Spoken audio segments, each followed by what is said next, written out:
Price லார்டுங்க. கர்த்தருடைய நாமத்துக்கு மகிமை உண்டாகட்டும்.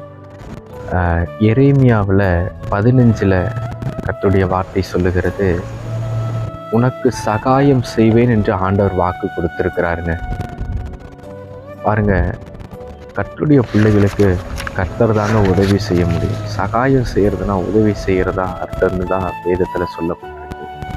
அப்போ மனிதர்களுடைய உதவி விருதாவாக போகுது. மனிதர்கள் சொன்னாலும் அதை செய்ய மாட்டாங்க. ஒருவேளை செஞ்ச உதவியை கூட சொல்லி காட்டலாம்.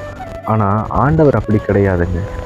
நான் உனக்கு சகாயம் செய்வேன் என்று ஆண்டவர் வாக்கு கொடுத்திருக்கிறார் அப்படின்னு சொன்னார். நிச்சயமாக அவர்னால மட்டும்தாங்க நமக்கு உதவி செய்ய முடியும். வேறு யாராலையும் எந்த சூழ்நிலையிலையும் நம்மளோட கடைசி வரைக்கும் வந்து நின்று நம்மளுக்கு உதவி செய்ய முடியாது. கர்த்தர் வாக்கு கொடுத்தார், அந்த வாக்கை நிறைவேற்றுவார். இந்த வார்த்தைக்காக கேட்குற ஒவ்வொரு பிள்ளைகளுக்கும் கர்த்தர் உதவியின் கரத்தை நீட்டுவாராக. Price Lord.